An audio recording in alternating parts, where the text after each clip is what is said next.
పితా పుత్ర పవిత్రాత్మ నామమున ఆమేన్. క్రీస్తునాథుని యందు మిక్కిలి ప్రియులకు సహోదరి సహోదరులారా, అక్టోబర్ నెలలో ఉన్నాం.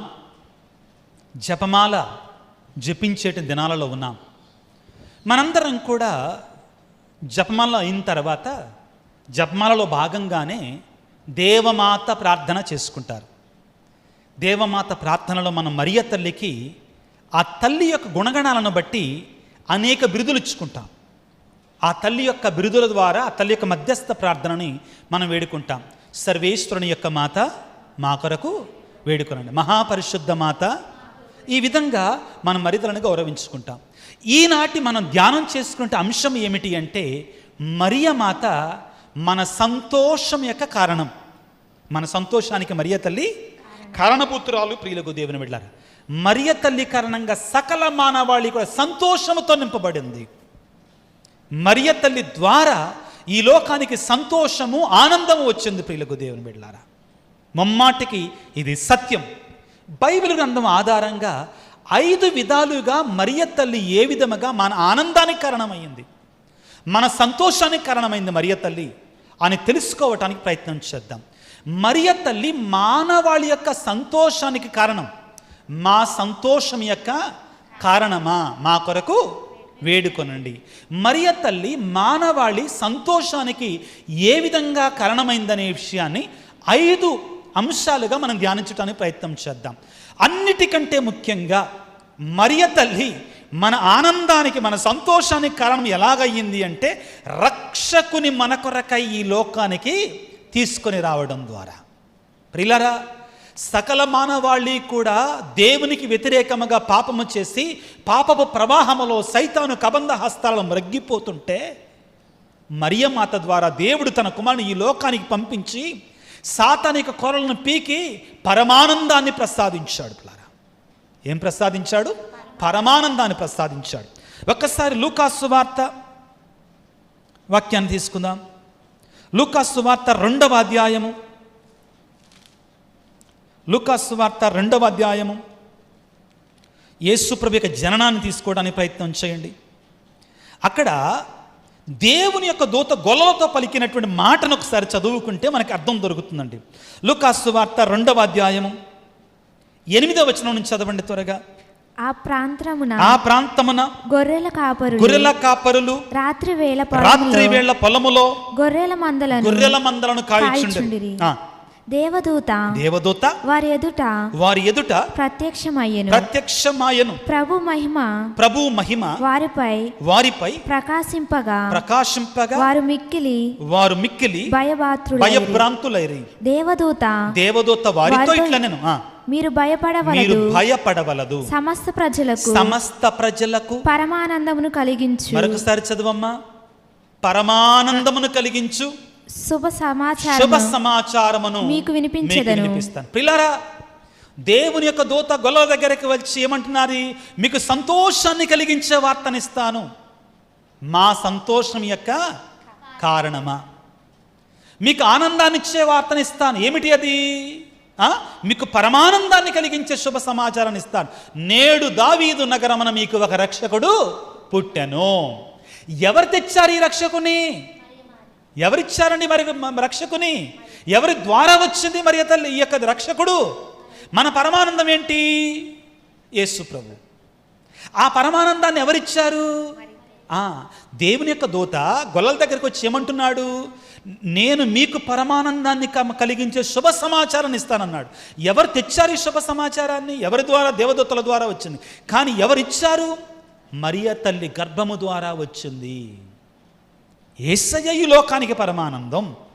కానీ ఈ కారణం ఎవరి ద్వారా దేవుడు పంపించాడండి? నేనున్నానండి. కొన్నిసార్లు మంచి ప్రసంగం చెప్తే కొన్నిసార్లు, అయ్యా మీ అమ్మా నాన్న ధన్యులయ్యా. చాలాసార్లు నేను విన్నాను, నిజం చెప్తున్నానండి. మీ అమ్మా నాన్న చేసుకున్న పుణ్యం అయ్యా. అవునా కాదా? నన్ను అంటారండి చాలామంది.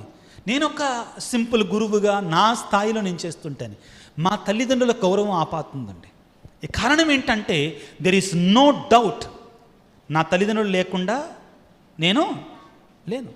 కారణం అంటే దేవుడు నా తల్లిదండ్రుల ద్వారా నేను రావాలని నిర్ణయించాడు. కాబట్టి father Vijayaraju is the fruit of my parents. నిజమే, దేవుడు లేకుండా మా తల్లిదండ్రులు కూడా లేరు. కానీ ఇక్కడ మనం గమనించాల్సింది, తల్లిదండ్రుల ద్వారా నేను లోకానికి వచ్చాను. ఇక్కడ దేవుని యొక్క దూత గొల్లలతోటి ఏమంటున్నాడు? మీకు పరమానందమును కలిగించే శుభ సమాచారమును ఇస్తాను. ఏమిటి ఆ పరమానందం? నేడు దావీదు నగరమున మీకు ఒక రక్షకుడు పుట్టెను. ఆ రక్షకుడిని ఎవరు తెచ్చారు? ఎవరు మోసారు గర్భములో? ఎవరు తీసుకొని వచ్చారు ఆనందాన్ని? ప్రియులారా, ఇదిగో ఆది తల్లి అయినటువంటి ఏవమ్మ ఈ లోకములోనికి శాపాన్ని, పాపాన్ని, బాధని, కష్టాన్ని తీసుకొని వస్తే, మరియ తల్లి ప్రియులారా ఈ లోకానికి రక్షకుని, సంతోషాన్ని, పరమానందాన్ని, ఆనందాన్ని తీసుకొని వచ్చింది. Hallelujah, praise the lord, praise the lord. కాబట్టి ప్రియులకు దేవుని బిడ్డలారా, మనకు రక్షణ కొని తెచ్చిన మాత మరియ తల్లి. కాబట్టి మన సంతోషం యొక్క కారణం మరియ తల్లి, మన ఆనందానికి కారణం మరియ తల్లి. అవునా కదా? మన ఆనందానికి కారణం, మా సంతోషం యొక్క కారణమా మా కొరకు వేడుకొనండి ప్రియులకు దేవుని బిడ్డలారా. యోహాను సువార్త 15వ అధ్యాయము, యోహాను సువార్త 15వ అధ్యాయము 11వ వచనాన్ని చదువుకుందాం ప్రియులకు దేవుని బిడ్డ. చాలా చక్కటి మాట ఉంటుంది అక్కడ. నా ఆనందము మీ యందు ఉండవలెనని యేసు ప్రభు శిష్యులతో అంటున్నాడు. ఏమంటున్నాడండి? మీ యందు ఉండవలెనని, నా ఆనందము మీ యందు ఉండవలెననియు, మీ ఆనందము పరిపూర్ణము కావాలననియు నేను మీతో ఈ విషయములు చెప్పుచున్నాను. ప్రభు అంటున్నాడు ప్రియులకు దేవుని బిడ్డలారా, మనందరం సంతోషంగా ఉండాలి. ప్రభు ఏమంటున్నాడు? నా ఆనందం మీ యందు ఉండాలని, మీ ఆనందం పరిపూర్ణము కావాలని నేను మీకు ఈ విషయాలు చెప్తున్నాను. ఆ ప్రభు ఎవరి ద్వారా వచ్చాడు? ఆ ఆనందం ఎవరి ద్వారా వచ్చింది? మరియమాత ద్వారా వచ్చింది. అమ్మా, అర్థమవుతుందా? మన ఆనందం ఎవరి ద్వారా వచ్చింది? మన ఆనందం ఎవరండి? ఆ దివ్య సప్రసాద ప్రభు. మన సంతోషం ఎవరు? ఆ దివ్య సప్రసాద ప్రభు. కారణం, ఆయన ద్వారా మనకి రక్షణ వచ్చింది. కానీ ఆ ఆనందాన్ని ఈ లోకానికి తెచ్చింది ఎవరు? మరియ తల్లి. ఇది దేవుని చిత్తం. మనం, it's God's plan that our joy should come through her. Our joy should be also, she is the cause of our joy. So we say, pray for us. She is the cause of our joy. మన ఆనందానికి ఆమె కారకురాలు. మా సంతోషం యొక్క కారణమా మా కొరకు వేడుకొనండి. మరియమాత మన కొరకు మాత్రమే కాదండి, సకల మానవాళి సంతోషానికి కారణం ఆవిడే. రక్షణ కొని తెచ్చింది ఆవిడే. రక్షణనే క్రీస్తును మన కొరకే మోసుకొని వచ్చింది ఆవిడ తల్లి. అలనాడు, ఇదిగో నేను ప్రభువు దాస్తురాలను, నీ మాట చొప్పున నాకు జరుగునుగా కానీ ఏనాడైతే పలికిందో ఆనాడే మనకు ఆనందం వచ్చింది. పిల్ల, మన ఆనందం ఎప్పుడు పోయింది? మానవాళి యొక్క ఆనందం ఎప్పుడు పోయిందండి? మొదటి తల్లి అయినట్టు ఏవమ్మ సాతాను మాట విని అవిధేయత చూపించి పాపములో పడినప్పుడు మన ఆనందం తిరిగి ఎప్పుడు వచ్చింది? ఏనాడైతే మరియ తల్లి నేను ప్రభువు దాస్తురాలను, నీ మాట చొప్పున నాకు జరుగునుగాక అన్నదో ఆనాడే మన ఆనందం ప్రారంభమైంది. Praise the Lord, hallelujah, hallelujah, hallelujah. Number 2, రెండవది 5 మాటలు అని చెప్పానండి. మరియ తల్లి మనకు రక్షణ తేవటం ద్వారా మన సంతోషం యొక్క కారకురాలయ్యింది. రెండవది ఏంటంటే ప్రియులారా, మనందరూ కూడా సుమాతృక మరియ తల్లి. విశ్వాసం. విశ్వాసం అంటే ఏంటో ఆ తల్లి చూపించింది. తద్వారా మన ఆనందానికి కారకురాలయ్యింది. ఆమెకు తెలుసు, దేవుని దగ్గరికి వెళ్ళి నేను ప్రభువు దాస్తురాలను, నీ మాట చొప్పున నాకు జరుగునుగా కానీ పలికితే ఎన్ని శ్రమలు వస్తాయో. యూదుల సంప్రదాయం ప్రకారం ప్రియులారా, ఆ రోజుల్లో వివాహం జరగకుండానే గర్భాన్ని దాల్చితే ఆ స్త్రీని ఏం చేసేవాళ్ళు? రాళ్లతో కొట్టి చంపేవాళ్ళు. అయినా కానీ దేవుని మీద నమ్మకాన్ని ఉంచి, దేవుడు నన్ను చెయ్యి విడవడు, నేను ఈ ప్రజలకి, సకల మానవాళికి ఆనందాన్ని కలిగించే దేవుని యొక్క కుమారుని తీసుకురావాలి, నాకు ఎన్ని కష్టాలు వచ్చినా కానీ నేను దేవుని చిత్తాన్ని నెరవేరుస్తాను అనే విశ్వాసం ఉంచింది చూడు దేవుని మీద. తద్వారా మరియమాత మన ఆనందానికి మన సంతోషానికి మా సంతోషం యొక్క కారణమా మా కొరకు వేడుకొనండి. లూకాసు సువార్త 1వ అధ్యాయం 38వ వచనాన్ని చదువుకుందాం పిల్లరా. అంతట మరియమ్మ, ఇదిగో నేను ప్రభువు దాస్తురాలను, నీ మాట చొప్పున నాకు జరుగును గాక. చూడండి పిల్లారా, ఈ మాట సామాన్యమైన మాట కాదండి. ఎంత విశ్వాసం ఉంటే మరియ తల్లికి దేవుని మీద, నేను నమ్మినటువంటి దేవుడు నన్ను చెయ్యి విడవడు, నేను విశ్వసిస్తున్న దేవుడు నన్ను చెయ్యి విడవడు, ఆయనకు ఒక ప్రణాళిక ఉంది, తన కుమారుని లోకాన్ని తీసుకురావాలి, రక్షణ తీసుకురావాలి, ఆనందాన్ని తన బిడ్డలకు ఇవ్వాలి, కాబట్టి నేను సిద్ధంగా ఉన్నాను అనే విశ్వాసాన్ని చూపించింది. చూడండి, తన విశ్వాసము ద్వారా, తన బలమైన దృఢమైన తొణకని బెణకని విశ్వాసం ద్వారా మరియ తల్లి మనందరి యొక్క ఆనందానికి సంతోషానికి కారకురాలయ్యింది. ఒక్కసారి హెబ్రీ పత్రికను తీసుకుంటారా? 11వ అధ్యాయం 1వ వచనం. 11వ అధ్యాయం 1వ వచనం విశ్వసించటం అంటే మనము నిరీక్షించు విషయములయందు నిస్సందేహముగా ఉండుట, మనము చూడజాలని విషయములందు గూర్చి నిశ్చయముగా ఉండుట. మరియ మాత తాను ఇంకా చూడలా, తాను దేవుని తల్లి కాబోతుంది అని మాకు తెలియదండి పాపం. When angel Gabriel came to her, Mary did not know perfectly what is going to happen. Does she know? She doesn't know. But still, she had faith, a strong faith in the Lord, that the Lord in whom I have my faith, in whom I hope, He will not let me down. నా దేవుడు నన్ను చెయ్యి విడవడు. ఈ నమ్మకం మరియ తల్లికి దేవుని మీద బలంగా ఉంది కాబట్టి ఆ తల్లి మన సంతోషానికి కారణభూతురాలు, లోకరక్షకుని ఈ లోకానికి తీసుకుని వచ్చింది. మరియ తల్లి మన సంతోషానికి కారణం ఎలాగయ్యిందంటే, మరియ తల్లే పరమానందం. మరియ తల్లి ఎక్కడ ఉంటే అక్కడ పరమానందం అండి. నమ్మండి నన్ను. Wherever Mary is there, there is joy. ఒకసారి తీసుకుందాం లూకాసు వార్త 1వ అధ్యాయం, దయచేసి చదవండి.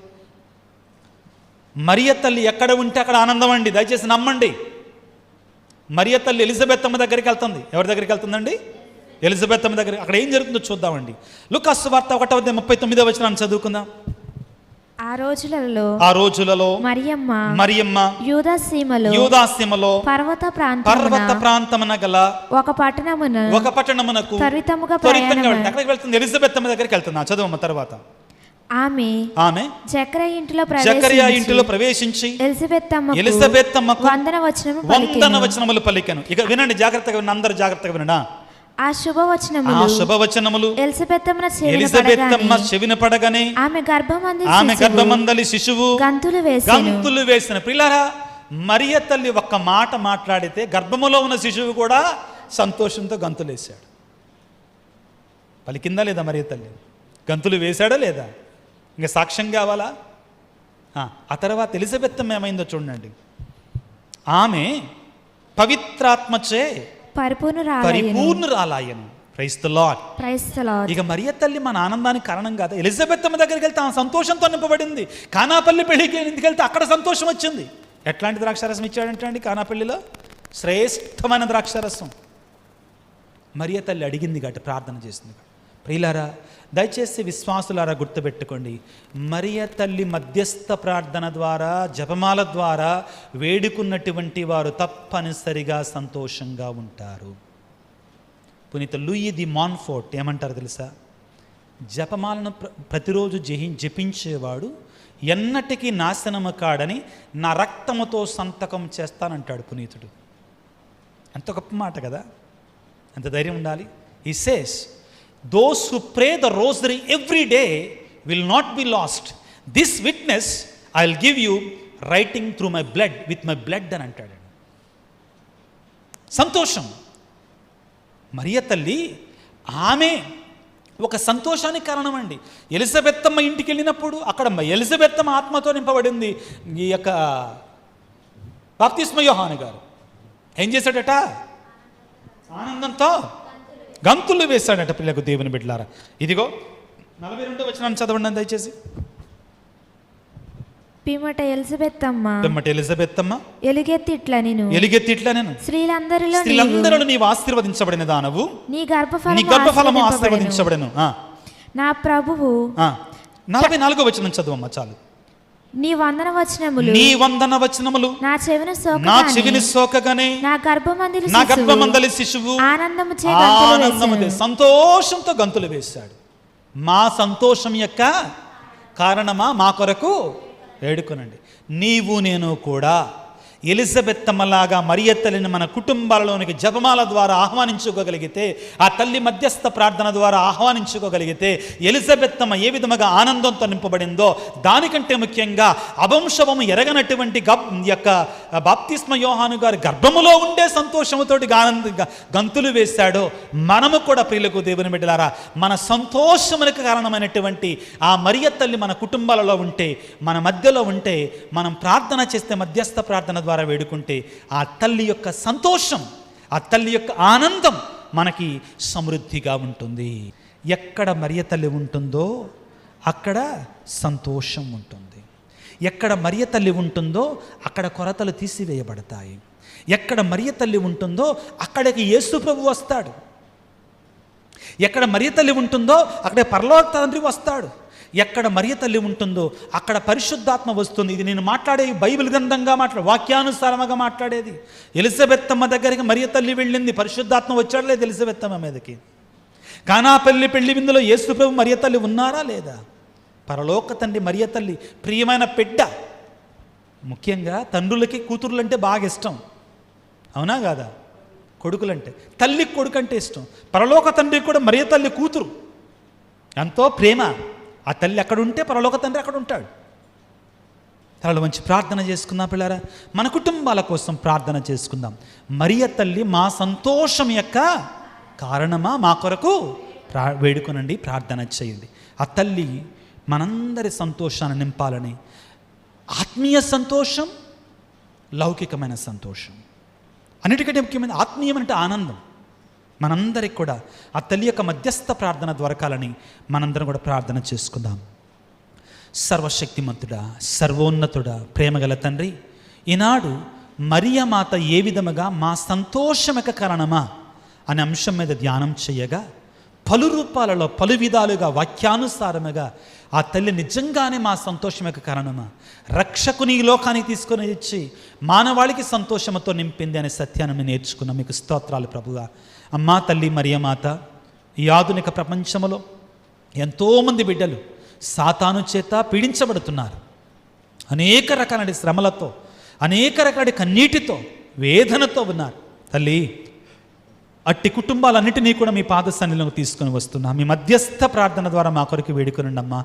నీ కుమారునికి సిలువ సన్నిధిలో మా కొరకు ప్రార్థించండి తల్లి. ముఖ్యంగా అనారోగ్యంతో బాధపడుతున్న బిడ్డలను తల్లి ఆరోగ్యమాతగా వారి కొరకే ప్రార్థన చేసి స్వస్థతను దయచేయండి. ముఖ్యంగా కుటుంబాలలో ఎంతో సాతానుడు గలిబిలి చేస్తున్నాడు తల్లి, శాంతి లేకుండా సమాధానం లేకుండా చేస్తున్నాడమ్మా. దయతో నీ తల్లి ప్రేమతో కుటుంబాలను బాగు చేయండి అమ్మా. ఏ విధంగా కానాపల్లి పెళ్లి ఉండేటువంటి కొరతను తీర్చారు, మా కుటుంబంలో బాధలు, భార్యాభర్తల మధ్యలో, పిల్లల తల్లిదండ్రుల మధ్యలో, అదేవిధంగా వివిధ రకాల ఇబ్బందులతో, ఆర్థిక ఇబ్బందులతో ఉన్నటువంటి వారిని సంతోషంతో నింపండి తల్లి. గర్భఫలమైనటువంటి వారి కొరకై, అదేవిధంగా ఉద్యోగము, వ్యాపారము, అదేవిధంగా ఇదిగో వ్యవసాయం చేసుకునే బిడ్డలందరినీ దీవించమని, ఆశీర్వదించమని మా కొరకే ప్రార్థన చేయమని, ప్రత్యేకమైన రీతిలో భయంకరమైన వ్యాధులతో, అవసరాలతో ఉన్నటువంటి వారందరినీ కూడా తల్లి సంతోషంతో నింపమని మా నాథుడైన క్రీస్తు ద్వారా వేడుకొనుచున్నాము తండ్రి. ఆమేన్. ప్రభువు మీతో ఉందురుగాక. సర్వశక్తి గల సర్వేశ్వరుడు పిత, పుత్ర, పవిత్రాత్మ ఆ మరియ తల్లి మధ్యస్థ ప్రార్థన ద్వారా మిమ్మందరిని దీవించి ఆశీర్వదించి కాపాడుదురుగాక. ఒక్కసారి దేవవర ప్రసాదము చేత నేను మరియమ్మ వందనము. ప్రభు మీతో ఉన్నారు, స్త్రీలలో ఆశీర్వదించబడిన వారు మీరే, మీ గర్భఫలము యేసు ఆశీర్వదించబడిన వారగునే.